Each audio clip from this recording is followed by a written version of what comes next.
আজকে কি হবে? বায়োডাইভার্সিটি বলছিলাম, তাই না? স্যার আগের দিনের পিডিএফটা দেবেন না স্যার?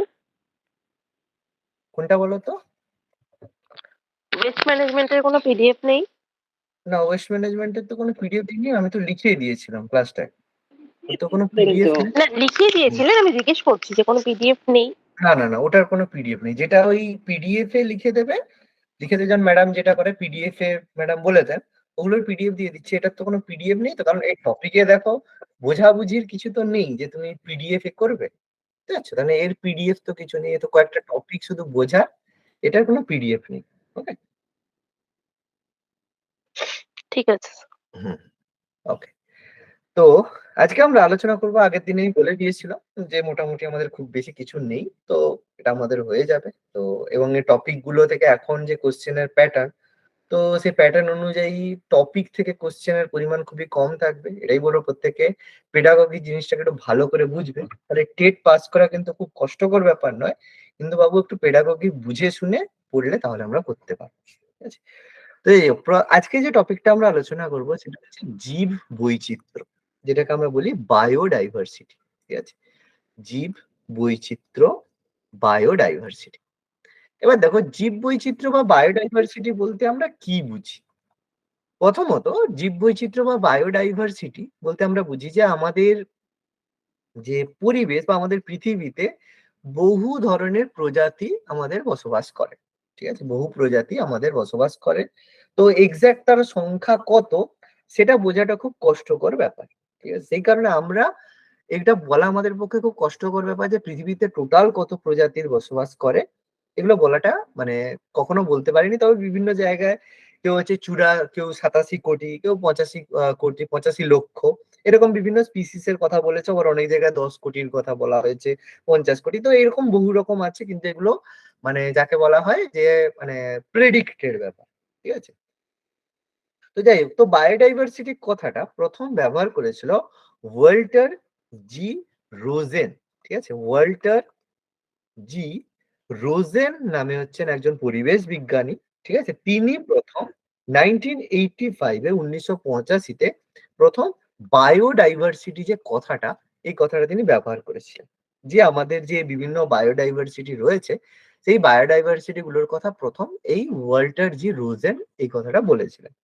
এবার প্রথমত কথা আসবে যে হঠাৎ করে বায়োডাইভার্সিটি হলো কেন? যে আমাদের যে বায়োডাইভার্সিটি হওয়ার কারণ কি? সব জায়গায় একই রকমের ব্যাপার হতে পারতো, আলাদা আলাদা হলো কেন? তার কারণ হচ্ছে আমাদের পৃথিবী। কারণ আমাদের পৃথিবী একটা বিশেষ ব্যাপার।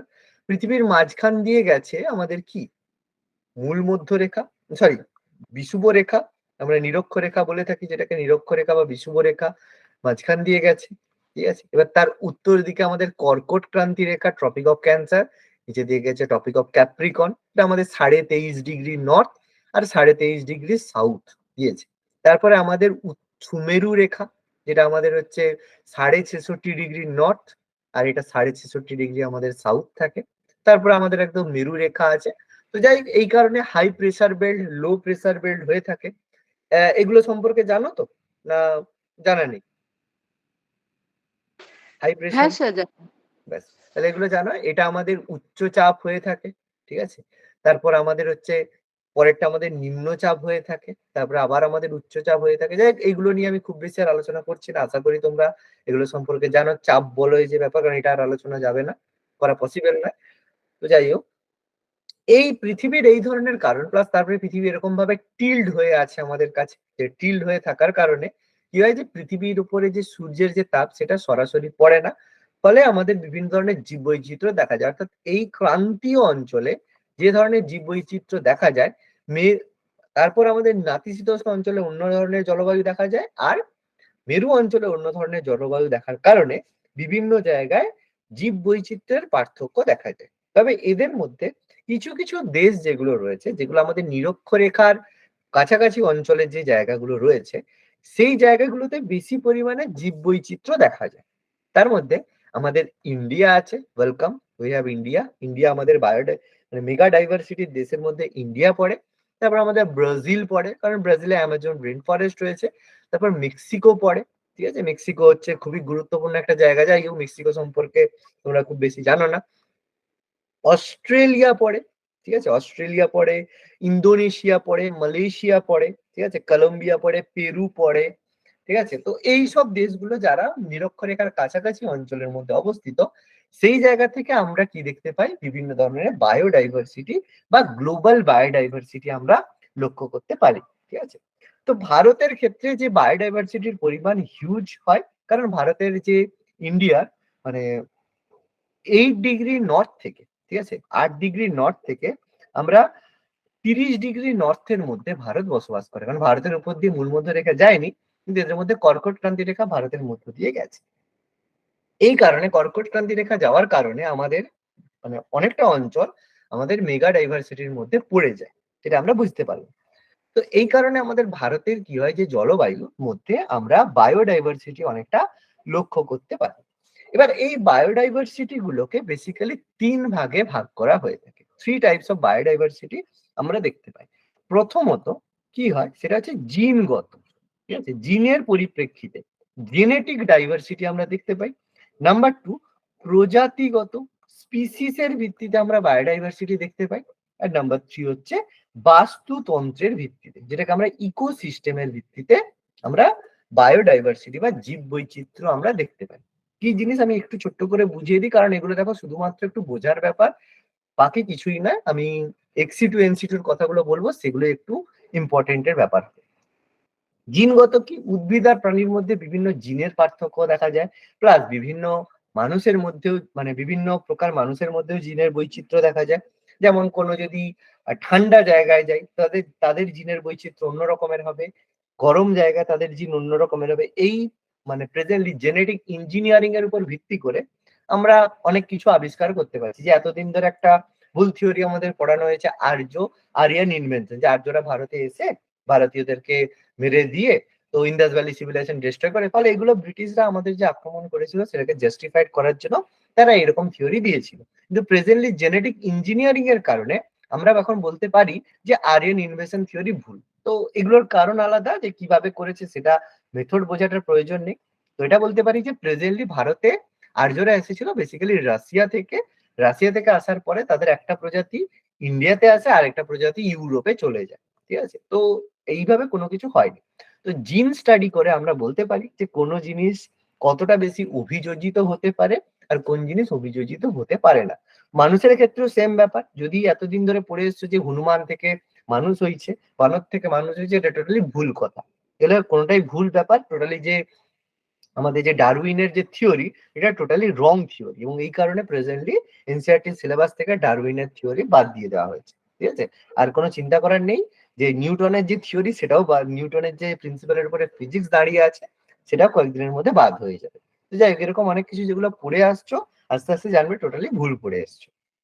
যাই হোক, সেই কথা আমি খুব বেশি যাচ্ছি না। তো জিনগত বৈচিত্র্য, জিনের পার্থক্যের মাধ্যমে আমরা আইডেন্টিফাই করতে পারি যে কোন মানুষ কোন প্রজাতি অভিযোজিত হতে পারে আর কোন প্রজাতির অভিযোজন হওয়ার ক্ষমতা নেই, ঠিক আছে? এটা বাস্তব কথা। ওকে, তো সেম ভাবে আমাদের সবকিছুতেই আমাদের যে প্রেজেন্টলি এআই এসছে, আর্টিফিশিয়াল ইন্টেলিজেন্স, যারা এআই বুঝতে পারবে তারা গ্রো করবে, আর যারা এআই বুঝতে পারবে না তারা খুব তাড়াতাড়ি হারিয়ে যাবে। ওকে, এবার প্রজাতিগত বৈচিত্র্যের মধ্যে কি হয়? বিভিন্ন স্পিসিস এর মধ্যে কোয়ালিটি দেখা যায়। যে একটা প্রজাতির মধ্যে পার্থক্য যায়, মানুষের মধ্যে বিভিন্ন প্রজাতি। এই যে যদি আমরা যদি বলি সাপ, সাপের মধ্যে বিভিন্ন স্পিসিস থাকে, তাদের মধ্যে বায়োডাইভার্সিটি দেখা যায়। জিনের পার্থক্য, প্রজাতি, প্লাস বাস্তুতান্ত্রিক। বাস্তুতান্ত্রিক বলতে কি? যে বিভিন্ন কোন কোন কোন জায়গায় তারা বসবাস করছে তার ভিত্তিতে ভাগ হয়। কিছু কিছু প্রাণী অরণ্যে বসবাস করে, বাঘ অরণ্যেও থাকে। তারপরে বাঘ হচ্ছে তোমার যদি বলি, কোনো প্রাণী অরণ্যেও থাকে তাদের জায়গার ভিত্তিতে। কেউ কেউ আবার মরুভূমিতেও থাকে, কেউ কেউ আবার জলভূমিতেও থাকে। তো এর ভিত্তিতে বাস্তুতান্ত্রিক বিভিন্ন জীববৈচিত্র্য দেখা যায়। জলভূমির যে বৈচিত্র্য, মরুভূমির সঙ্গে পার্থক্য হবে, অরণ্যের সাথে পার্থক্য হবে। বাস্তুতন্ত্র বা জায়গার ভিত্তিতে যে ঠান্ডা অঞ্চলে যেরকম পোলার বিয়ার দেখা যাবে, গরম কন্টিনেন্টে সেরকম দেখা যাবে না, ঠিক আছে? আর জলভূমির মধ্যে পার্থক্য, যে মিষ্টি জলে এক রকমের বাস্তুতন্ত্র দেখা যাবে, জীব বৈচিত্র্য দেখা যাবে। আর মানে সল্টি ওয়াটারে সমুদ্রের জলে অন্য রকমের দেখা যাবে। তো এই ধরনের প্রচুর পার্থক্য আমরা লক্ষ্য করতে পারি, ঠিক আছে? এবার আমরা আসবো আসল কথায় যে আমাদের জীববৈচিত্র্য ২ ধরনের বা ৩ ধরনের আমার জীববৈচিত্র্যের টাইপ হয়। সেটা কি হয়?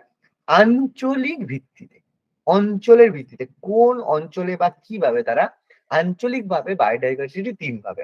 একটা হচ্ছে আলফা ডাইভার্সিটি, একটা হচ্ছে বিটা ডাইভার্সিটি, একটা হচ্ছে গামা ডাইভার্সিটি। ৩ টে জিনিস কি? সিম্পল খুবই ছোট ব্যাপার। আলফা ডাইভার্সিটি মানে যখন কোনো একটা ছোটখাটো এলাকা হবে, যখন এলাকাটা ছোট এলাকা হবে, ছোট এলাকার মধ্যে যখন কোনো প্রজাতিকে সংরক্ষণ করা হবে, কোনো স্পিসিস বা প্রজাতি সংরক্ষণ করা হবে, তখন তাকে আমরা বলবো আলফা কি বলে? আলফা হচ্ছে বায়োডাইভার্সিটি বলবো। মানে আমরা যে জিনিসটা বলি যে কোনো একটা আমরা কোনো একটা জায়গা বলো চিড়িয়াখানা যদি ভাবি, ঠিক আছে? তো চিড়িয়াখানার ক্ষেত্রে কি হয়? বাঘ সংরক্ষণ করা হচ্ছে বা হচ্ছে রয়েল বেঙ্গল টাইগার সংরক্ষণ করা হচ্ছে সুন্দরবনের ক্ষেত্রে। তারপর আমাদের ধরো গুজরাটের গির অরণ্যে এশিয়াটিক লায়ন সংরক্ষণ করা হচ্ছে। তার মানে সেটা ছোট এলাকার মধ্যে হচ্ছে এবং স্পেসিফিক কোনো প্রজাতিকে সংরক্ষণ করা হচ্ছে। তখন সেই জিনিসটাকে আমরা বলবো আলফা ডাইভার্সিটি। তাহলে আলফা ডাইভার্সিটির ক্ষেত্রে কি হবে? সবথেকে গুরুত্বপূর্ণ কোনো প্রজাতি বা স্পিসিসকে সংরক্ষণ করা হবে এবং সেটা অবশ্যই হবে কোনো ছোট এলাকা আর সেই জায়গায় সেই প্রজাতি প্রচুর বেশি পরিমাণে থাকবে। অর্থাৎ প্রজাতির সংখ্যা, প্রজাতির প্রাচুর্য দেখা যাবে। বেশি পরিমাণে প্রজাতির সেই প্রজাতির প্রাণী বেশি পরিমাণে থাকলে সেটাকে আমরা আলফা ডাইভার্সিটি বলবো। বিটা স্যার ডাইভার্সিটি আমি বলো, বলো, বলো, বলো। স্যার একটা কোশ্চেন ছিল। হুম, বলা নিশ্চয়ই, বলতে নিশ্চয়ই। আমি আমি ওই অনিশ চট্টোপাধ্যায়ের বইতে পড়েছিলাম। হুম, আপনার ওই বিভিন্ন গোষ্ঠীর জীববৈচিত্র্যের কথা বলেছিল আর কি। এটা হুম, কি বিভিন্ন গোষ্ঠীর জীববৈচিত্র্য হবে না ওই একটা যে কোনো একটা না, আহ, দুটো কথা বলি। আমি এখানে বলে দিচ্ছি তুমি বিভিন্ন কথাটাকে কিভাবে নিয়েছো। প্রজাতির প্রাচুর্য বলতে আমি এই যে বললাম, একটা জায়গার মধ্যে সুন্দরবনে দেখবে এশিয়াটিক লায়নকে সংরক্ষণ করা হয়। তার মানে কি সেখানে সাপকে সংরক্ষণ করা হয় না? অবশ্যই করা হয়। কিন্তু হুম, এশিয়াটিক লায়নের সংখ্যাটা বেশি মানে রয়্যাল বেঙ্গল টাইগারকে বেশি প্রিজার্ভ করা হয়। জলদাপাড়ায় যে এক শৃঙ্গ গন্ডার সেটা তার সাথে কি অন্য কিছু সংরক্ষণ করা হয় না? সেটা করা হয় কিন্তু তার সংখ্যাটা কম। কি আচ্ছা বললাম আচ্ছা বোঝা ঠিক গেল? আছে। হ্যাঁ কোনো হ্যাঁ স্যার। একটা জায়গা সেই জায়গায় সেটা সংরক্ষণের জন্য ফেমাস। আশা করি আচ্ছা ক্লিয়ার হয়েছে। ঠিক হ্যাঁ স্যার। আছে? হ্যাঁ হ্যাঁ তার মানে এটা নয় যে শুধু সেটাই করা হবে। যে এই দোকানে শুধু বিরিয়ানিই পাওয়া যাবে, তার সঙ্গে চিকেন চাপ পাওয়া যাবে সেটা নয়। সেটাও পাওয়া যাবে। কিন্তু বিরিয়ানিটার জন্য সেটা স্পেশাল। ক্লিয়ার হয়ে গেল আশা করি? হ্যাঁ হ্যাঁ স্যার হ্যাঁ স্যার। ব্যাস, ব্যাস, ব্যাস। বিটা বৈচিত্র্য কি হবে? বিটা বৈচিত্র্যের ক্ষেত্রে জায়গাটা একটু বড় হবে। ঠিক আছে? এবং সেখানে কি হবে?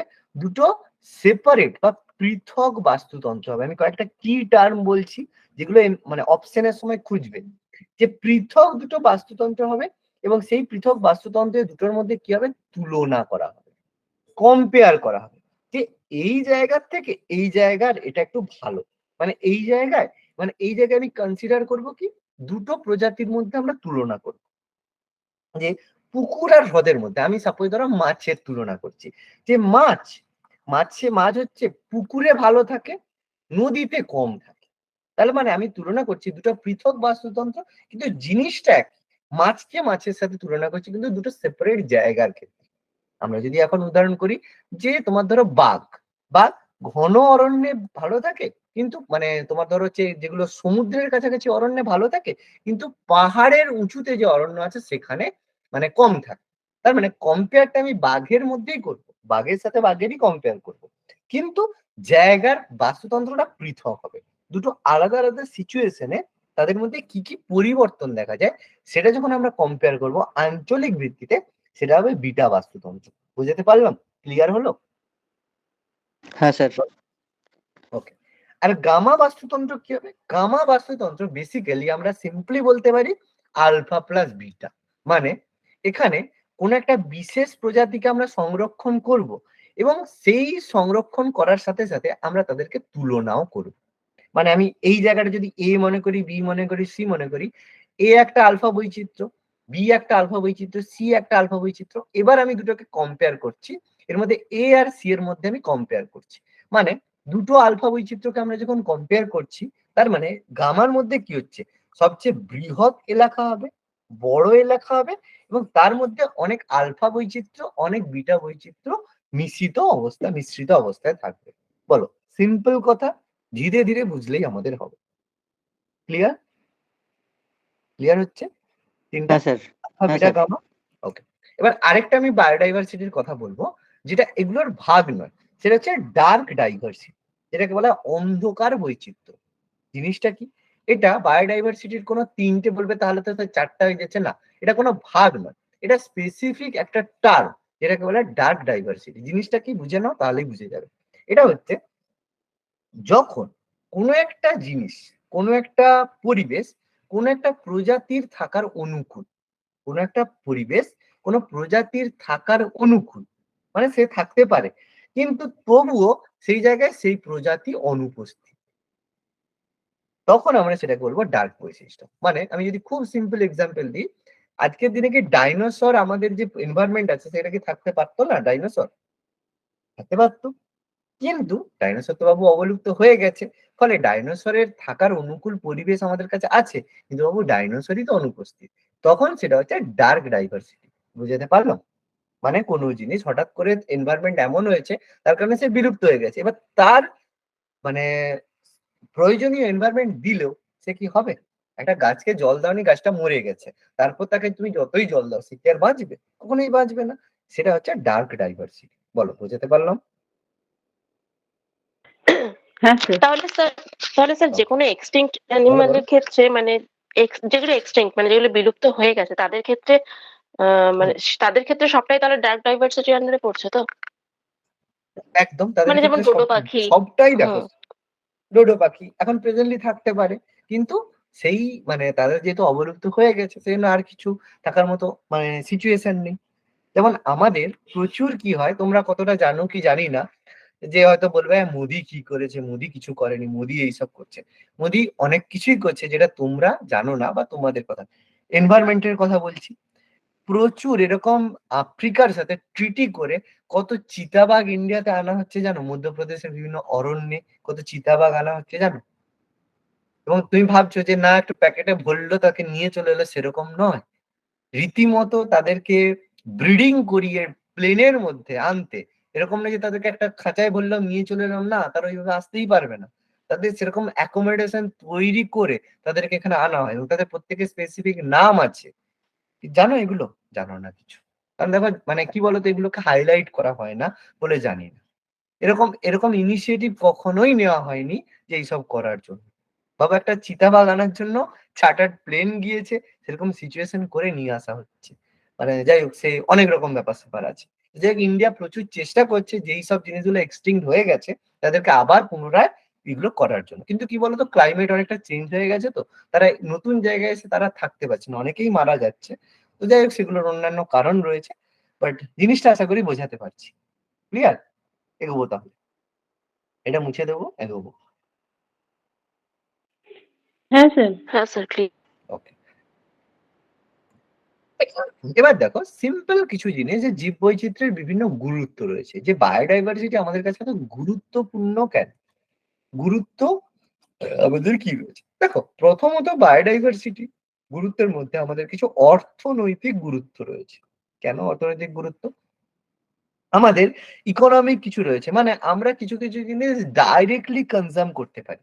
দেখো, বায়োডাইভার্সিটি না থাকলে আমরা বিভিন্ন প্রজাতির খাওয়ার খেতে পারবো না। যে আমাদের যে তারপরে ধরো আম খাবো, আমি যে হিমসাগর বলো, এই বলো, সেই বলো, সেগুলো খেতে পারবো না। প্লাস যে কোনো ধরনের যে মানে চামড়া বলো, শিং বলো, বিভিন্ন ধরনের এর যে লেদারের কোয়ালিটি, সেগুলো হবে না। ফলে আমরা কিছু জিনিস আমরা ডাইরেক্টলি ব্যবহার করি বায়োডাইভার্সিটি থেকে, সরাসরি সেগুলোকে আমরা নিজেদের কনজাম্পশন এ ব্যবহার করে থাকি। কিছু জিনিস আমরা আবার ইনডাইরেক্ট ইউজও করে থাকি। ইনডাইরেক্ট ইউজ কিরকম?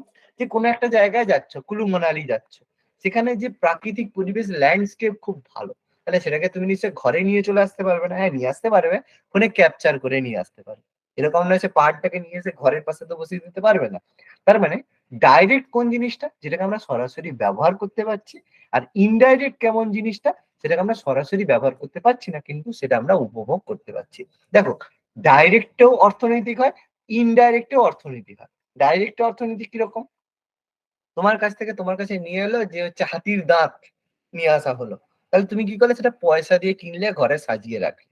ইনডাইরেক্ট কি? তুমি কুলু মানালিতে ঘুরতে যাবে, তখন তোমাকে ওই সাইটটা দেখানোর জন্য, ভালো একটা ভিউ দেখানোর জন্য তোমার কাছ থেকে পয়সা নিচ্ছে। তাহলে বুঝতে পারছো অর্থনৈতিক গুরুত্ব ডাইরেক্ট হয়, ইনডাইরেক্ট হয়। এরকম সমস্ত গুরুত্ব যেগুলোকে বলবে স্যার এটা তাহলে কি হবে? সমস্ত গুরুত্ব ডাইরেক্টেও ব্যবহার হয়, ইনডাইরেক্টেও ব্যবহার হয়। কিছু হয় বাস্তুতান্ত্রিক, কিছু বাস্তুতান্ত্রিক গুরুত্ব থাকে। কোনো জিনিস যদি সেই জায়গায় থাকে তার ডাইরেক্ট আমরা ব্যবহার করতে পারি। যেই জায়গায় যেই প্রজাতি বেশি আছে তাদেরকে সেখানকার যারা নেটিভ রয়েছে তারা খাদ্য হিসেবে গ্রহণ করে থাকে। ইনডাইরেক্ট কিভাবে হয়? যে সাপোজ ধরো আজকে হচ্ছে কোনো কিছু পাখি যে যারা কীটপতঙ্গ খায়, তারা যদি না থাকে তাহলে পোকামাকড় বেড়ে যাবে। যেমন হচ্ছে আমরা একটা ছোট্ট একটা কথা বলি, তোমরা তো মানে হাসবে না জানি না। কমিউনিস্ট মানে চায়নাতে একজন লোক ছিল। মাও সেতুং নাম শুনেছ? হ্যাঁ স্যার। হুম। কেউ যদি ফ্যান থাকো মানে I am sorry to say সবচেয়ে বড় যদি মূর্খ কোনো ব্যক্তি হয় এই ভদ্রলোক ছিল। ঠিক আছে? তো তার কারণ চায়নাতে সেই সময় 1959, 1961 এর এই সময় একটা ফেমিনিন হয়েছিল, দুর্ভিক্ষ হয়েছিল। সেই সময় কি হয়েছিল? যে পোকামাকড় মানে কি সরি পাখি কি করছে? ফসল নষ্ট করছে। তো এখানে মাও সেতুং কি বলল? সব পাখিকে ধরে, ধরে মেরে দাও। তাহলে কি হলো? পাখি মেরে দেওয়ার কারণে যে পোকামাকড় ছিল, সেই পোকামাকড়গুলো কি হলো? আরো ফসল বেশি খরচ মানে করা শুরু করলো। তার মানে ব্যাপারটা বুঝো যে এতটা তার মাথায় বুদ্ধি ছিল, সে কি বলল? পাখি মেরে দাও। ধরে, ধরে, ধরে পাখি মারতে শুরু করো। তো তারপরে আরো অনেক পলিসি সেসব কথা বলব না। তো যাই হোক ডিক্টেটরশিপ এর মধ্যে সবচেয়ে যদি কোনো মূর্খ কোনো ব্যক্তি থাকে সে হচ্ছে মাও সেতুং। ঠিক আছে? কিছু ডিক্টেটর খুব ইন্টেলিজেন্ট ছিল। আর চরম মূর্খ যদি কোনো ডিক্টেটর হতে পারে সেটা হচ্ছে মাও সেতুং ছিল। তার কথা খুব বেশি আলোচনা করব না। আমি শুধু একটা উদাহরণ দিয়ে দিলাম। ঠিক আছে? তো এর সাথে, সাথে কিছু হয় পরিবেশগত। ঠিক আছে? কিছু পরিবেশগত বাস্তুতন্ত্রের গুরুত্ব থাকে। সেই পরিবেশগত গুরুত্বের মধ্যে কিছু যেগুলা নেচার আছে, পরিবেশ। ওই যে বললাম বায়োডাইভার্সিটির জন্য খুবই গুরুত্বপূর্ণ। আর কিছু হয় কিছু সামাজিক গুরুত্ব। তাহলে এই ধরনের গুরুত্ব আমি দেখো খুব আলোচনা আর করছি না। এগুলো সেই সিম্পল ব্যাপার নিজেরাই বুঝতে পারবে। আমি কয়েকটা শুধু এক্সাম্পল দিয়ে দিচ্ছি। যে পরিবেশগতর মধ্যে কি হয়? যেগুলো আমরা কৃষি ক্ষেত্রে ব্যবহার করে থাকি। ঠিক আছে? কৃষি ক্ষেত্রে এগ্রিকালচারে আমরা ব্যবহার করে থাকি। এগ্রিকালচারে বায়োডাইভার্সিটি।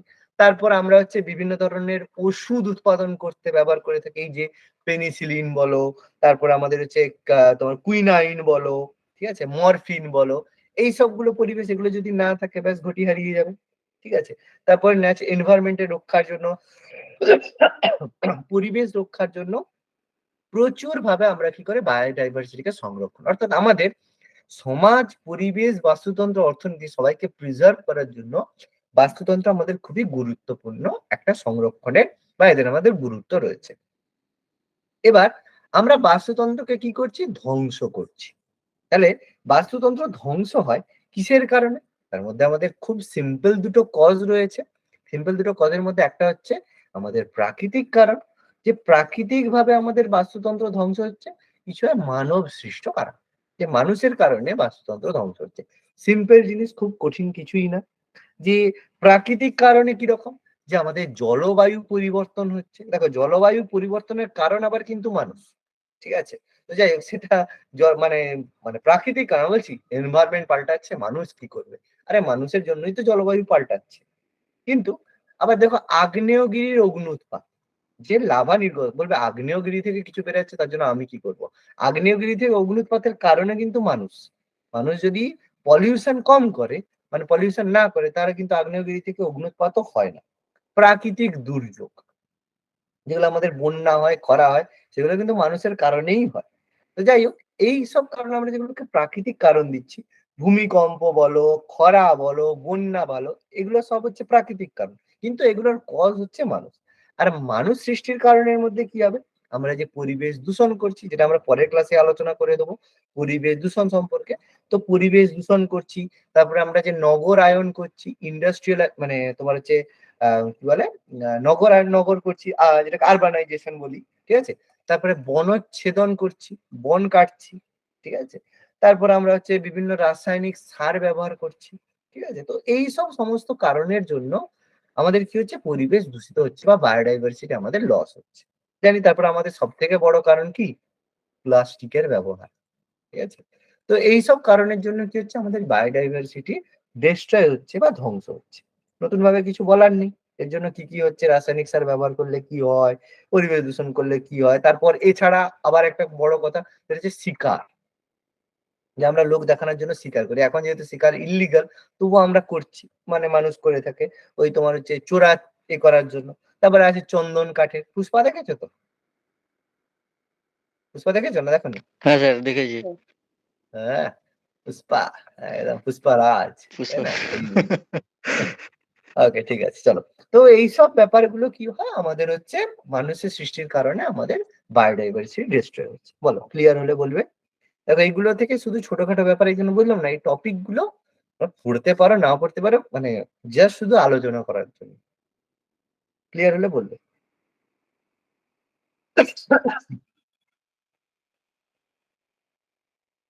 পয়েন্ট গুলো যেগুলো লিখিয়ে দিচ্ছে এগুলো পড়বে, ব্যাস, এনাফ।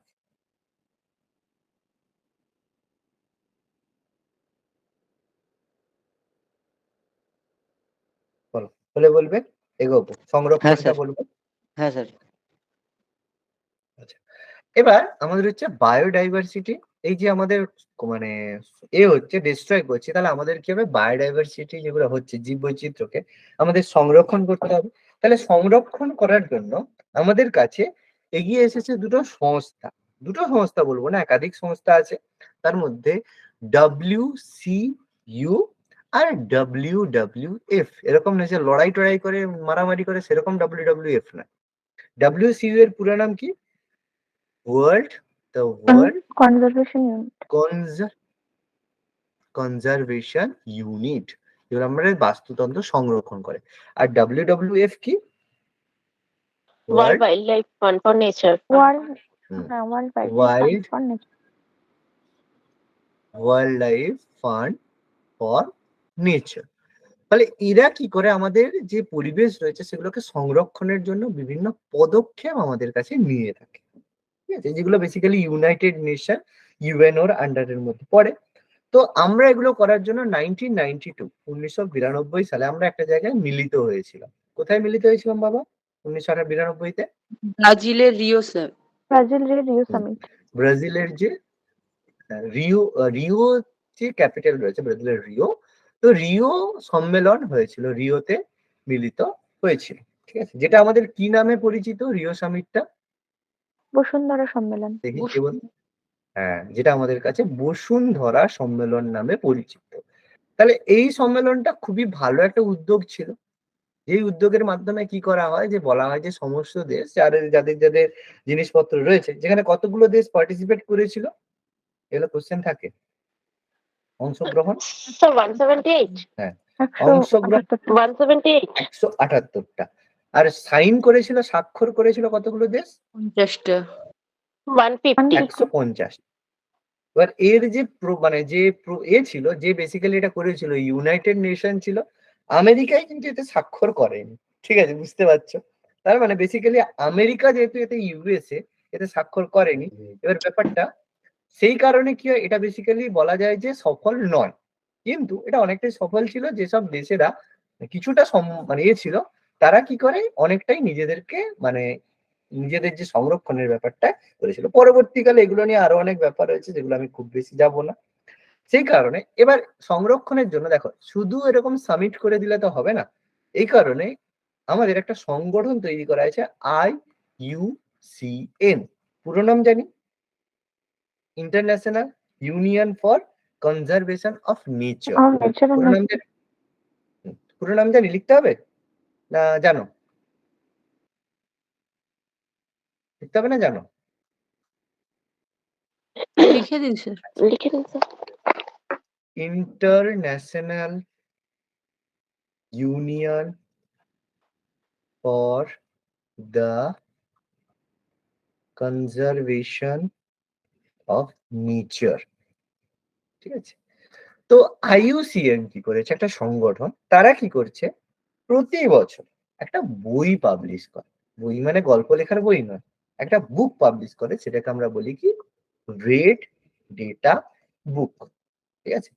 এবার রেড ডেটা বুকের সাথে সাথে আরো কিছু বই পাবলিশ হয়, যেটা হচ্ছে গ্রিন ডেটা বুক, ঠিক আছে, green data book. Black data বুক। আরেকটা কি হয় বলতো? রেড ডেটা বুক হয়, গ্রিন ডেটা বুক হয়, আর black data book. Black data book. Very good, black data book. এবার এই তিনটা বইতে কি থাকে? পঞ্চতন্ত্রের গল্প নাকি নাকি কি থাকে বলো তো, কি থাকে দুটা না তিনটা বই? স্যার, বলো কি থাকে? প্রজাতি বিলুপ্ত হয়েছে তাদের রেড ডেটা বুকে বিরল আর বিপন্ন প্রাণী। তো রেড ডেটা বুকের মধ্যে থাকে কিছু বিলুপ্ত প্রাণী, যারা যারা বিলুপ্ত হচ্ছে, যারা বিপদগ্রস্ত প্রাণী। তো এগুলোর আছে, কাদেরকে কি বলা হয় আমি একটু লিখিয়ে দেবো: বিপদগ্রস্ত, বিলুপ্ত এবং অন্যান্য। অর্থাৎ যারা এখন ডেঞ্জার জায়গার মধ্যে রয়েছে, সেরকম বিপদগ্রস্ত, বিলুপ্ত, ঠিক আছে, এক্সটিংক্ট হয়ে গেছে, তাদেরকে বলা হয়ে থাকে, তাদের রেড ডেটা বুকে রয়েছে। আর গ্রিন ডেটা বুকে কাদের কথা রয়েছে? যারা গ্রিন ডেটা বুকে আগে আগে বিলুপ্ত হয়ে মানে সংকটাপন্ন ছিল, কিন্তু এখন তারা হ্যাঁ, সংকট মুক্ত। বিলুপ্তি মানে বিপদ থেকে বেসিক্যালি মুক্ত।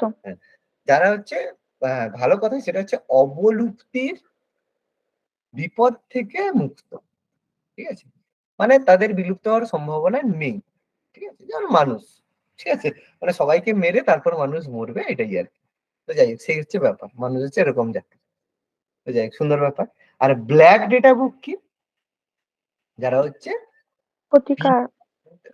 যারা হচ্ছে বিরল প্রজাতির, ঠিক আছে, বিরল প্রজাতির, এই যে বিলুপ্ত আর বিরল, বিলুপ্ত আর বিপদগ্রস্ত হলে সেগুলো আমাদের রেড ডেটা বুকে যাবে।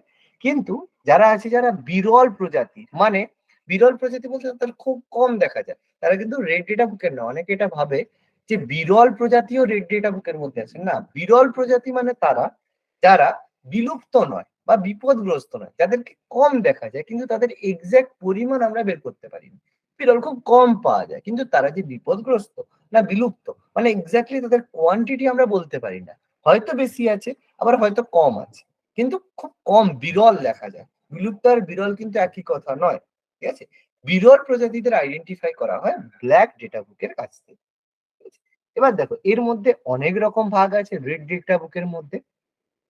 যারা হয় বিলুপ্তের কথা বললাম, যারা বিলুপ্ত হয়, ঠিক আছে, তাদেরকে বলা হয় এক্সটিংক্ট, যাদেরকে EX দিয়ে বলা হয়। যারা বিলুপ্ত মানে তাদেরকে আর খুঁজে পাওয়া যায় না, যেমন ডোডো পাখি, এটা হচ্ছে বিলুপ্ত, প্রেজেন্টলি বিলুপ্ত হয়ে গেছে। কিছু হয় যারা EW হয়ে থাকে। EW বলতে যেটা বলা হয় extinct in the wild. Wild মানে বন্য পরিবেশে তারা অবলুপ্ত, মানে তাদের বন্য পরিবেশে পাওয়া যায় না, বন্য পরিবেশে অবলুপ্ত, কিন্তু তাদেরকে কোনো না কোনো চিড়িয়াখানায় বা কৃত্রিম পরিবেশে তাদেরকে রাখা হয়েছে। এরকম কিছু কিছু বনে তারা থাকে না, কিন্তু কৃত্রিম পরিবেশ তৈরি করে তাদেরকে রাখা হয়েছে, তাদেরকে EW বলা হয়, এক্সটিং ইন দা ওয়াইল্ড। তারপর কিছু হয় CR। CR বলতে ক্রিটিক্যালি এন্ডেঞ্জার, যেটাকে আমরা বলি অতি সংকটাপন্ন, মানে তারা মানে খুব সংকটাপন্ন অবস্থায় আছে, যে খুব ইজিলি তাদেরকে যদি সংরক্ষণ করা না হয়, ইমিডিয়েটলি তাদের যদি সংরক্ষণের করা না হয়, তারা খুব তাড়াতাড়ি কি হয়ে যেতে পারে, মানে হয়ে যেতে পারে, অবলুপ্ত হয়ে যেতে পারে। যেমন আমরা এর মধ্যে বলতে পারি এশিয়াটিক লায়ন, ঠিক আছে, এশিয়াটিক যে লায়ন রয়েছে, যেটাকে আমাদের গুজরাটের গির অরণ্যে মানে সংরক্ষণ করা হয়। নীল তিমি, ঠিক আছে, নীল তিমি, এক শৃঙ্গ গন্ডার, এগুলো হচ্ছে ক্রিটিক্যালি এন্ডেঞ্জার, ঠিক আছে, ক্রিটিক্যালি মানে তোমার হচ্ছে অতি সংকটাপন্ন। এটা হচ্ছে ER বলা হয়, CRও বলা হয়, ক্রিটিক্যালি এন্ডেঞ্জার, অতি সংকটাপন্ন বলা হয়। কিছু হয় বিপন্ন। বিপন্ন মানে যেটাকে ইংলিশে বলা হয় এন্ডেঞ্জার, EN বলা হয়, মানে তারা হচ্ছে বিপন্ন। বিপন্ন মানে তাদের অবস্থা খুবই খারাপ, যে তারা হচ্ছে মানে মানে বিপন্নর অবস্থায় প্রায় 70% তাদের অবলুপ্ত হয়ে গেছে। তো অতি সংকটাপন্নের থেকে বিপন্ন আরো খারাপ অবস্থা, ঠিক আছে, মানে একটু অতি সংকটাপন্ন মানে বেশি সমস্যা, বিপন্ন মানে তারা খারাপ অবস্থায় আছে, কিন্তু বেসিক্যালি তারা হতে পারে। যেমন বেসিক্যালি রেড পান্ডা, ঠিক আছে, রেড পান্ডা প্রেজেন্টলি বিপন্ন। আর তারপরে হচ্ছে তোমার হচ্ছে আম, হুম, স্যার বিপন্ন একটা উদ্ভিদ তবে ধর সুন্দরী গাছ, আচ্ছা, সুন্দরী গাছ হয়, ঠিক আছে, বিপন্নের মধ্যে পড়ে। কস্তুরী মৃগ বিপন্নের মধ্যে পড়ে, ঠিক আছে, শকুন বিপন্নের মধ্যে পড়ে। এরা সব স্যার নীল গাইটা তাহলে কিসের মধ্যে পড়বে? নীল গাই বলতে ও মানে ব্লু কাউ যেটা বলছো, হ্যাঁ ব্লু হ্যাঁ কাউ। স্যার, হ্যাঁ ব্লু স্যার। কাউ তোমার হচ্ছে এন্ডেঞ্জার্ড এর মধ্যে পড়ে, মানে এই যে CR এর মধ্যে পড়ে ব্লু কাউ, ঠিক আছে। এটা দেখো কি হয়, বিভিন্ন সময় এগুলো পরিবর্তন হয়, মানে কি হয় সংখ্যা করে করে হয়। তো এগুলো কয়েকটা যেগুলো বলছি এগুলো প্রমিনেন্ট, মানে যেগুলো হচ্ছে একদম মানে ছাড়া কি বলে হচ্ছে মানে বিতর্ক ছাড়া, ঠিক আছে, বাকি সব মোটামুটি আছে। আর কিছু কিছু জিনিস থাকে NE হয়ে থাকে, যেগুলো নট এভলিউটেড, মানে তাদেরকে কোনো কিছু করা যায়নি, যে তাদের অ্যাকচুয়ালি সম্পর্কে কোনো তথ্য সেভাবে পাওয়া যায়নি, সে কারণে তারা বিপন্ন না বিপদগ্রস্ত সেই সম্পর্কিত তথ্য আমাদের কাছে নেই। ওকে, তো রেড ডেটা বুকে এরকম প্রচুর ভাগ করা থাকে, যার মাধ্যমে আমরা বলতে পারি যে কতটা কি রয়েছে, সেগুলোর কথা আমরা বলতে পারি। বলো, এতটা ক্লিয়ার হলে বলবো। স্যার সিআর এর ফুল ফর্মটা কি বললেন তো? সিআর হচ্ছে ক্রিটিক্যালি এন্ডেঞ্জার্ড, এখানে লিখে দিচ্ছি, ক্রিটিক্যালি endangered, DANGERED, endangered। এই আর এর জন্য এই আরটাকে বড় করে লেখা হয়, সিআর ফর্মে লেখা হয়।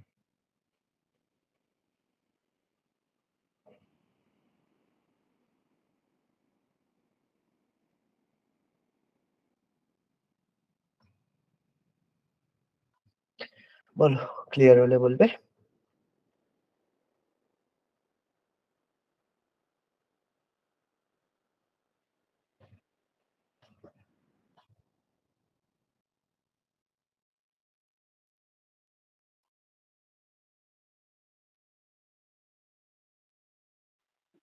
স্যার এনিটা একবার বলুন না।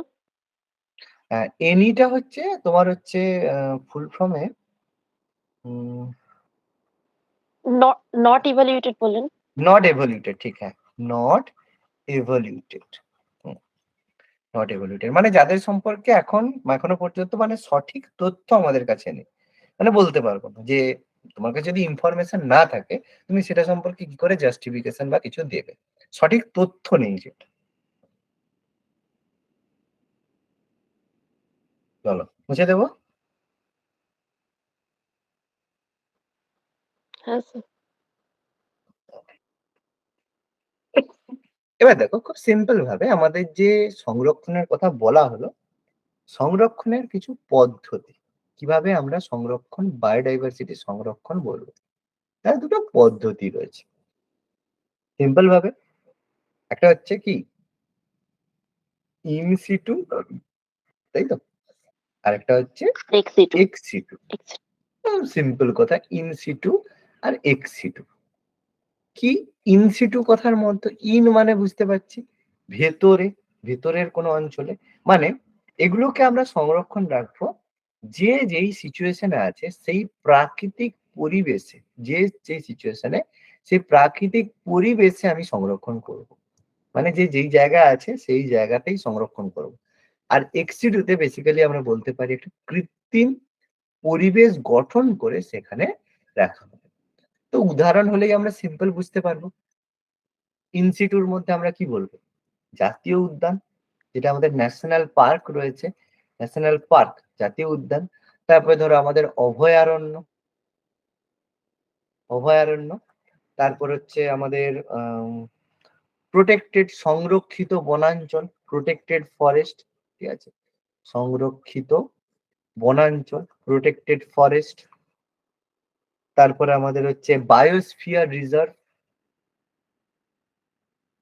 Biosphere reserve.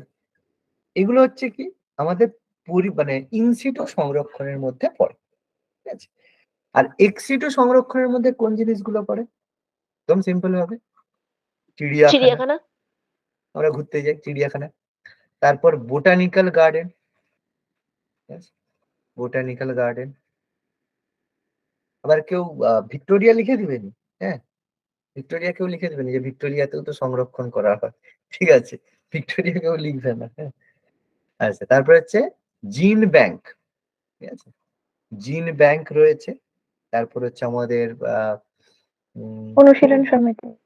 অনুশীলন সমিতি নেই বাবা, অনুশীলন উদ্যান বলা হয়। অনুশীলন সমিতি, অনুশীলন সমিতি বলতে আমাদের একটা মানে কি বলবো পলিটিক্যাল অর্গানাইজেশন ছিল। অনুশীলন উদ্যান। হ্যাঁ, আচ্ছা, তো অনুশীলন উদ্যান এগুলো আমাদের এক্সিটু সংরক্ষণের মধ্যে পড়ে। এবার এই যে জিনিসগুলো রয়েছে, যেমন আমাদের জাতীয় পার্ক যেটা রয়েছে, যেটাকে আমরা জাতীয় উদ্যান যেটা রয়েছে, সেগুলোকে আমরা ন্যাশনাল পার্ক বলি। এরকম ভারতে কতগুলো জাতীয় উদ্যান রয়েছে প্রেজেন্টলি? 105। 105টা আমাদের জাতীয় উদ্যান রয়েছে। আমাদের সব থেকে বেশি কোন রাজ্যে রয়েছে? পারবে একটু বলতে? মধ্যপ্রদেশ। উত্তর মধ্যপ্রদেশ। ঠিক আছে, সব থেকে বেশি জাতীয় উদ্যান রয়েছে আমাদের মধ্যপ্রদেশে। কতগুলো রয়েছে বাবা? 11টা। আর যদি বলে সব থেকে বেশি জাতীয় উদ্যান কোন কেন্দ্রশাসিত অঞ্চল রয়েছে? আন্দামান আর নিকোবর। ঠিক আছে, কারণ ওটাই তো বাবা সব থেকে মোটামুটি বড়র মধ্যে 9টা জাতীয় উদ্যান রয়েছে। ঠিক আছে, ওয়েস্ট বেঙ্গলে কতগুলো আছে বলতে পারবে জাতীয় উদ্যান? 6টা না? 6টি রয়েছে। ঠিক আছে, 6টা রয়েছে। আচ্ছা, এবার যদি বলে পৃথিবীর প্রথম জাতীয় উদ্যান কি? পৃথিবীর সব থেকে প্রথম জাতীয় উদ্যান, এটা হচ্ছে লিখে রাখো, ইয়েলোস্টোন। ইয়েলোস্টোন হ্যাঁ, ইয়েলোস্টোন ন্যাশনাল পার্ক, যেটা আমাদের আমেরিকাতে রয়েছে। আমেরিকাতে আছে। ইউএসএ বা আমেরিকাতে রয়েছে। ভারতের প্রথম জাতীয় উদ্যান কোনটা বাবা? জিম করো। ভারতের হ্যাঁ, জিম করবেট ন্যাশনাল পার্ক। কোথায় আছে গো জিম করবেট?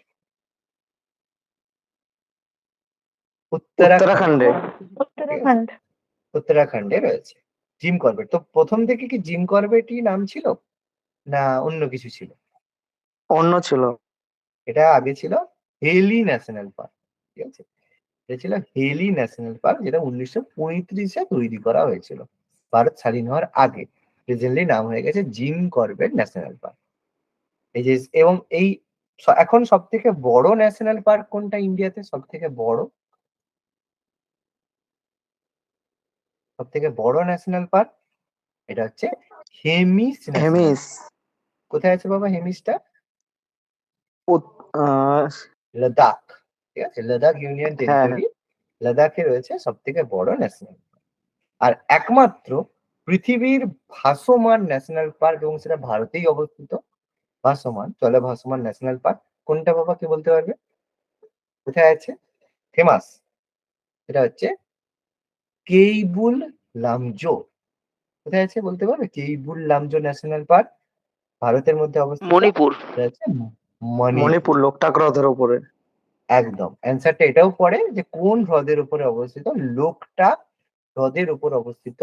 ব্যাস, এটা করলেই হবে বাবা, এর বেশি কিচ্ছু যাওয়ার দরকার নেই।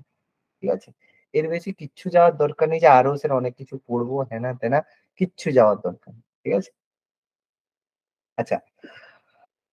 তো তো যাই হোক, সুন্দরবন ইউনেস্কো হেরিটেজ সাইট এরকম অনেকগুলো রয়েছে যেগুলো হেরিটেজ সাইটের মধ্যে পড়ে। এগুলো এত বেশি আর ডিটেলসে যেও না, মানে মনে রাখতে পারবে না, সব গন্ডগোল হয়ে যাবে। ঠিক আছে, ব্যাঘ্র প্রকল্প আছে, টাইগার প্রজেক্ট আছে, ক্রোকোডাইল প্রজেক্ট আছে, এগুলো মনে রাখতে পারবে না, প্লাস কোশ্চেন এখান থেকে পড়ে না, দরকার হবে।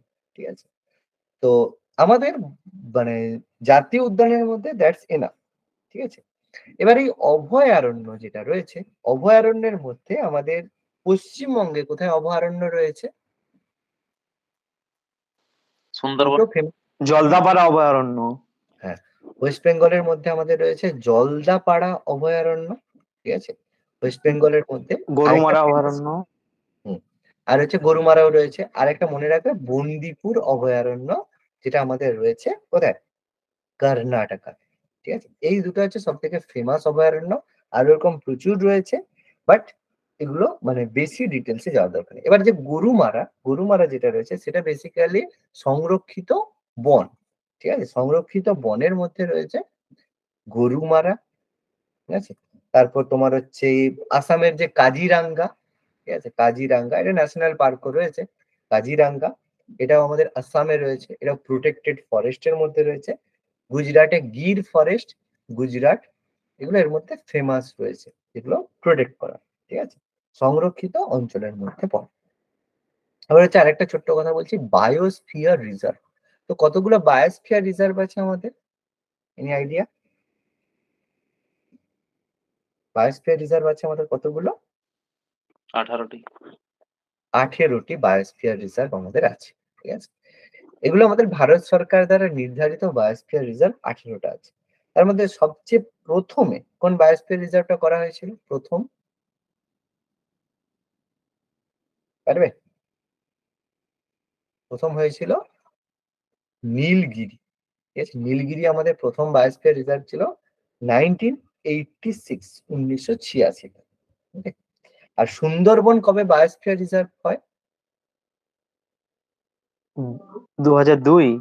না বাবা, 1989। 1989 1989-এ হয়েছে, ঠিক আছে। আর আমাদের যে কাঞ্চনজঙ্ঘায় পাঁচমারি যেটা বললাম, এই যে পাঁচমারি, পাঁচমারি কোথায় লিখিনি, পাঁচমারিটা বলা হয়নি। আচ্ছা, পাঁচমারিও আমাদের রয়েছে মধ্যপ্রদেশের পাঁচমারি, 1999-তে হয়েছে। কাঞ্চনজঙ্ঘা, কাঞ্চনজঙ্ঘাটা লিখে রাখা, কারণ এই কাঞ্চনজঙ্ঘা থেকে কোশ্চেন আসে, সব থাকে না। কাঞ্চনজঙ্ঘাটা এটা 2000 সালে হয়েছে। কাঞ্চনজঙ্ঘা কোথায় আছে গো? পশ্চিমবঙ্গে আছে নাকি? কি বলবে? হ্যাঁ স্যার। না, একদম ভুল কথা। কাঞ্চনজঙ্ঘা সিকিমে আছে, ঠিক আছে। কাঞ্চনজঙ্ঘা কখনোই হচ্ছে ওয়েস্ট বেঙ্গলে টানবে না।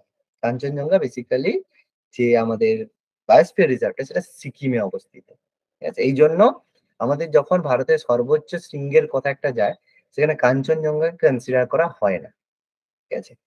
কারণ মাউন্ট এভারেস্ট এটা নেপালে পড়ে, গডউইন অস্টিন বা K2 এটা বেসিক্যালি কোথায়, পিওকে অঞ্চলে পড়ে, এই জন্য এটা কাঞ্চনজঙ্ঘা এটা আমাদের সিকিমে পড়ে, ঠিক আছে। আর একদম কন্ট্রোভার্সি ছাড়া সেটা আমাদের হয় নন্দা দেবী পর্বত, ঠিক আছে। এটা আমাদের উইদাউট কন্ট্রোভার্সিতে ভারতের সর্বোচ্চ শৃঙ্গ। কিন্তু আমরা বেসিক্যালি অ্যান্সার অ্যাকসেপ্ট করি, K2 কে অ্যাকসেপ্ট করি, গডউইন অস্টিন বা K2 কে আমরা অ্যাকসেপ্ট করি, কারণ আমরা এই পিওকে অঞ্চলটাকে আমরা আমাদের পার্ট হিসেবে কনসিডার করে থাকি। কিন্তু নন্দা দেবী উইদাউট ডিসপিউট আমাদের সর্বোচ্চ শৃঙ্গের মধ্যে পড়ে, ঠিক আছে? ছোটখাটো কথা কিছু বললাম, বেশি ডিটেলসে নিয়ে যাচ্ছি না। আচ্ছা, এবার বায়োস্ফিয়ার রিজার্ভ সম্পর্কে একটা কনসেপ্ট তোমাদেরকে দেবো, যে বায়োস্ফিয়ার রিজার্ভ দেখতে কেমন হয়। এটা যদি গোল মনে করি বায়োস্ফিয়ার রিজার্ভ, ঠিক আছে, এটা হচ্ছে বায়োস্ফিয়ার রিজার্ভ। এর মধ্যে মাঝখানে একটা অংশ এরকম থাকে যার মধ্যে সমস্ত মানে প্রাণী বা যারা সমস্ত পশু পাখি বলো সবাই থাকে। এর বাইরে যে অঞ্চল, সেই জায়গায়, তাহলে এই মাঝখানের অঞ্চলটাকে কি বলে বলতে পারবে? এই জায়গাটাকে বলা হয় কোর এরিয়া, কেন্দ্রীয় ঠিক আছে। অঞ্চল। এই যে কেন্দ্রীয় অঞ্চল বা কোর এরিয়া, তো এই কোর এরিয়ার মধ্যে সমস্ত প্রাণী বা যেসব প্রাণীদের সংরক্ষণ করা হচ্ছে, তারা এই কোর এরিয়ার মধ্যে থাকে। এখানে শুধুমাত্র বন দপ্তরের যেসব কর্মীরা রয়েছে, মানে যারা জানে যে কোথায় এরা থাকতে পারে না পারে, তারা একমাত্র সেখানে যায়। কোনো মানে কেউ যদি যায়, গবেষক যদি চায়, তাহলে তাকে সেখানে গাইড নিয়ে যেতে হবে, পারমিশন নিয়ে যেতে হবে। যে কেউ চাইলে গিয়ে সেখানে ঢুকে যেতে পারবে না। তাহলে তুমি এখানে গেলে উইদাউট পারমিশন এবং প্রোটেকশন সহ যেতে হবে, কারণ গেলে বনের ফটো তুলতে গেলে আর বাঘ এসে তোমাকে গপাক করে গিলে খেয়ে নিবে, ঠিক আছে। খুব ভালো, তুমিও গপাক করে বাঘের পেট থেকে ঘুরে চলে আসবে, ঠিক আছে। বাঘের পেট থেকে হচ্ছে রিলস বানাবে, কোনো সমস্যা নেই, ঠিক আছে। তো এর বাইরে একটা এরকম ইয়েলো এলাকা এরকম থাকে। এই জায়গাটাকে কি বলে? এই যে অঞ্চল, এটাকে কি বলে? বাফার অঞ্চল। হুম, এই জায়গাটাকে বলা হয় বাফার অঞ্চল, বাফার। এবার বাফার কথার অর্থ কি? BUFFER, buffer. বাফার অঞ্চলের অর্থ হচ্ছে এখানে পর্যটকও যাবে, সাধারণ মানুষও যাবে, ঠিক আছে, কিন্তু সেটা অনুমতি নিয়ে যাবে। কোর অঞ্চলে কাউকে বেসিক্যালি ঢুকতেই দেওয়া হয় না, কারণ এই জায়গায় টোটালি থাকে। বাফার অঞ্চল মানে তুমি সেখানে ঘুরতে যাবে, ঘুরতে যেয়ে সেখানে প্রশিক্ষণের জন্য যাবে, সেই জায়গায় তুমি যাবে। সাধারণ মানুষ এই জায়গায় যেতে পারে, কিন্তু পারমিশন নেই। কিন্তু কোর এলাকায় সাধারণ মানুষদেরকে ঢুকতেও দেবে না, মানে তুমি এখানে দেখতে যাবে বললেও তোমাকে দেখতে যাবে না। তোমাকে বাফার অঞ্চলে পারমিশন নিয়ে তুমি ঢুকতে পারো, কোনো অসুবিধা নেই। লাস্টের যে অঞ্চলটা আছে, এই জায়গাটা হচ্ছে বলা হয় কি, এই জায়গাটাকে বলা হয় ট্রানজিশনাল জোন, ঠিক আছে। ট্রানজিশনাল জোন মানে যেটাকে পার্শ্ববর্তী অঞ্চল বলা হয়। এখানে তুমি যাও, খাও দাও, ঘুরো টুরো, কোনো অসুবিধা নেই। এখানে তুমি থাকো, খাও দাও করো, কোনো অসুবিধা নেই। তো ভাবো, যখন বাঘ বেরিয়ে আসে কোনো জায়গা থেকে, ভাবো যে কোর এরিয়া থেকে বাফার এরিয়া পেরিয়ে তারপর এই জায়গার মধ্যে আসে, তার মানে তাকে কতগুলো লেয়ার ভেঙে আসতে হয়। তো পার্শ্ববর্তী অঞ্চলে তুমি বাচ্চা নিয়ে যাও, ঘুরতে যাও, যা খুশি যাও, কোনো অসুবিধা নেই। এই জায়গায় কোনো পারমিশনের প্রয়োজন হয় না। কিন্তু তুমি যদি বাফার অঞ্চলে যাও, সেখানে তোমাকে পারমিশন নিতে হবে, টিকিট নিতে হবে, সেখানকার লোক তোমাকে নিয়ে যাবে, এই দেখো এরকম গাইড আছে, গাইড নিয়ে যাবে।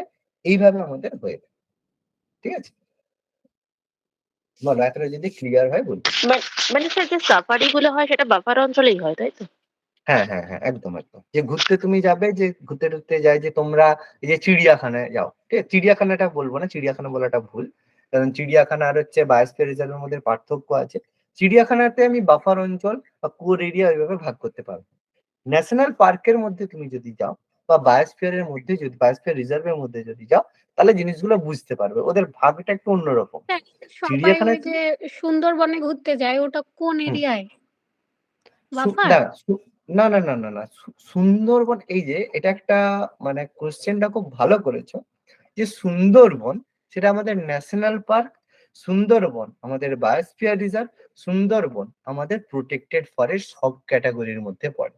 এবার ফলে তুমি সুন্দরবনকে ওই হিসাবে ভাগ করতে পারবে না, কারণ এমনি বায়োস্ফিয়ার রিজার্ভের ক্ষেত্রে কি হয়, একটা জায়গাগুলোকে ভাগ করা থাকে, মানে মানে কি বলতো, এগুলোকে এরিয়া ওয়াইজ ভাগ করা থাকে, যে তুমি এই জায়গায় চারদিক থেকে ঘেরা আছে, তুমি যেতে পারবে, বুঝতে পারছো?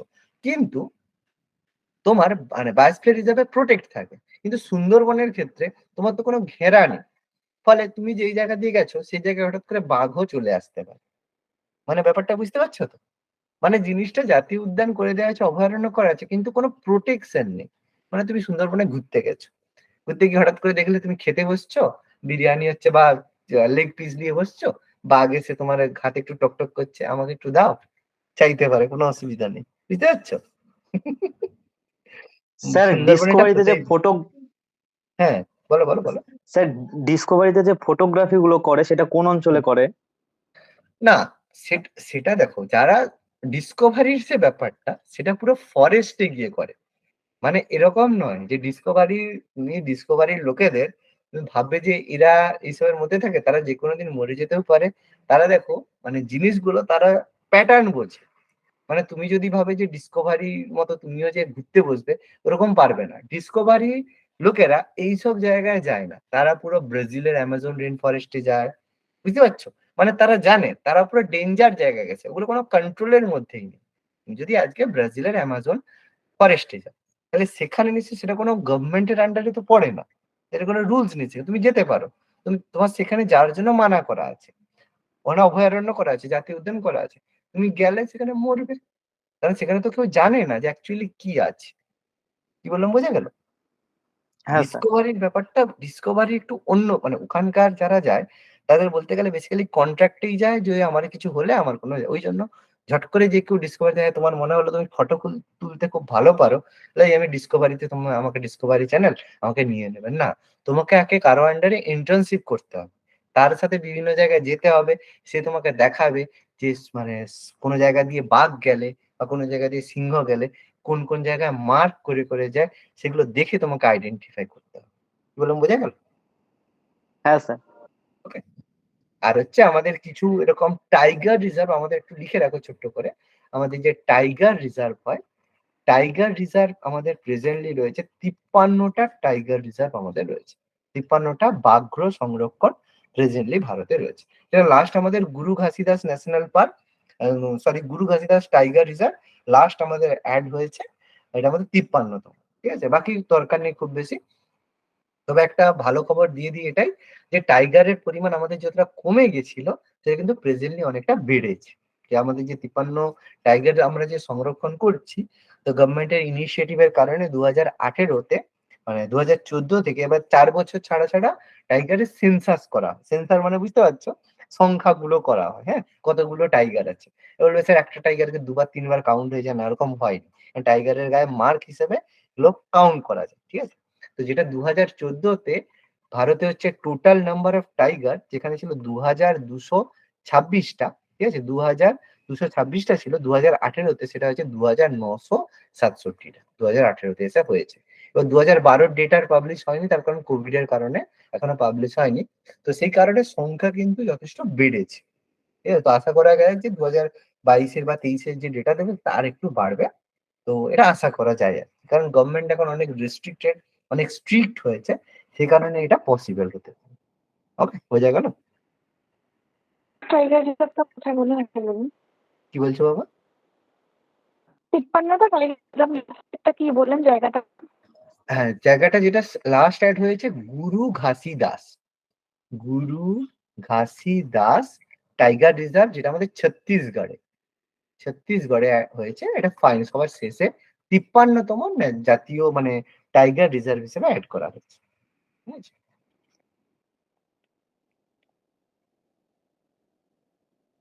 সুন্দরবনে আমাদের টাইগার রিজার্ভ রয়েছে।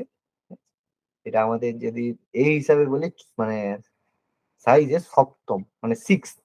ঠিক আছে? আমাদের সুন্দরবন সব থেকে বড় হচ্ছে নাগার্জুন সাগরটা হচ্ছে সব থেকে বড় সাইজের মানে টাইগার রিজার্ভ। ঠিক আছে? নাগার্জুন সাগর এটা সব থেকে বড় ইন্ডিয়ার মধ্যে। এটা অন্ধ্রপ্রদেশ তেলেঙ্গানার মধ্যে থাকে। অত বেশি ডিটেলস করতে হবে না, তো বলতে গেলে বাবা অনেক কিছু চলে আসবে, লাগবে না আর কি। আর এক্সিটোর মধ্যে কৃত্রিম পরিবেশ চিড়িয়াখানা, ব্যাস এটা করলেই আমাদের হবে।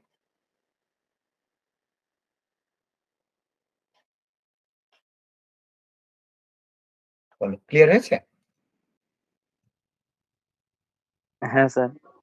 আচ্ছা, নেক্সট দিনের আমি পড়া দিয়ে দিচ্ছি। পড়া তোমরা হচ্ছে এই বায়োডাইভার্সিটিটা পড়বে। বায়োডাইভার্সিটির আমি পরের দিন এমসিকিউ করাবো, খুব বেশি করাবো না, তোমাদের ওই 15 থেকে 20টা মতো এমসিকিউ করাবো। তার সাথে সাথে আমরা যে পলিউশন রয়েছে, দূষণ রয়েছে, সেই দূষণটা পরের দিন এমসিকিউ উইথ পলিউশন আমরা আলোচনা করব। তারপরের দিন পলিউশন এবং তার সাথে সাথে পলিউশনের এমসিকিউ, আর তার সাথে সাথে লাস্ট একটা যে শক্তি সম্পদ রয়েছে সেগুলো আমরা আলোচনা করি। ঠিক আছে? এবার দেখো তোমাদের 10ই এতে বলেছে টেটের পরীক্ষা হবে, কিন্তু এখনো পর্যন্ত যাই হোক আমি এখনো পর্যন্ত সেভাবে কোনো খবর নেই 10ই ডিসেম্বর আদৌ পরীক্ষা হবে কিনা। মানে হবে না সেটা না, যে একদম অনেক পিছিয়ে যাবে সেটা না, তো আমার সম্ভাবনা হয়তো 1 সপ্তাহ তোমাদের পেছাতে পারে পরীক্ষা। 10-এর জায়গায় 17 ডিসেম্বর হতে পারে, আমার যতদূর মনে হচ্ছে 10 ডিসেম্বর হওয়ার সম্ভাবনা অনেক কম এখনো পর্যন্ত। ঠিক আছে? তো যাই হোক, সেটা ডিপেন্ড করছে পরের ব্যাপার। বাট তোমরা 10 তারিখ হিসেবে করে রাখো আর রিভিশন করে রাখো। আর তোমাদের হচ্ছে কি বলে হ্যাঁ, মানডে সানডে রাত্রের দিকে দেবো। মানডেতে তোমাদের হচ্ছে মানে পরীক্ষা হবে। ঠিক আছে? টোটাল 150 নাম্বারের পরীক্ষা হবে। ঠিক আছে? শুনে নাও, টোটাল 150 নাম্বারের পরীক্ষা হবে এবং সেটা একটা ফিক্স টাইমের মধ্যে দিতে হবে। সেই টাইমেই দিতে হবে, অন্য কোনো টাইমে দিলে হবে না। এবং 150 নাম্বারের পরীক্ষা একসাথেই হবে, যে আলাদা আলাদা নয়, একসাথেই হবে। পুরো পরীক্ষাটা দিতেই হবে। এবার টাইমের মধ্যে দেখো অনেকের অনেক রকম হবে। যদি 12টায় বলি স্যার অনেক সমস্যা আছে, 1টায় বলি অনেক সমস্যা আছে, প্রত্যেকের অনেক অনেক সমস্যা আছে। তো সময় যদি বলতে চাই তাহলে গন্ডগোল হবে। তবে টাইমটা হচ্ছে তোমাদের ইভিনিং এ ক্লাস থাকে, ইভিনিং এ হচ্ছে তোমাদের সোমবার দিন ক্লাস থাকবে। তো কোন টাইমটা হলে তোমরা একদম ফিক্স দিতে পারবে বলো, সেই টাইমটা আমি দেবো। অনেকগুলো আমি নেবো না, তারপরে আমি একটা দুপুরে ফাইনাল টাইম বলো। প্রত্যেকে দুপুরে করতে পারবে? অসুবিধা? দুপুরে স্যার রাতে হলে ভালো হয়। হ্যাঁ স্যার, রাতে হলে সব স্যার থেকে রাতে ভালো হলে হয়। ভালো রাতের হয়। দিকে তো ভালো হয়। আচ্ছা, তাহলে মোটামুটি দেখো এটা বলছি, তাহলে একটু খেয়ে দিয়ে নেবে। ঠিক আছে? একটু খেয়ে দেবে, একটু তাড়াতাড়ি মানডে একটু তাড়াতাড়ি খেয়ে নেবে। ক্লাস থাকবে মোটামুটি, sir probably child psychology class হবে, স্যার ক্লাস নেবে, একটু তাড়াতাড়ি খেয়ে নেবে। তোমার ধরো 9টা থেকে 9টা বা 9:30 থেকে তোমরা হচ্ছে 11:30। ঠিক আছে? এই টাইমটা করা যাবে।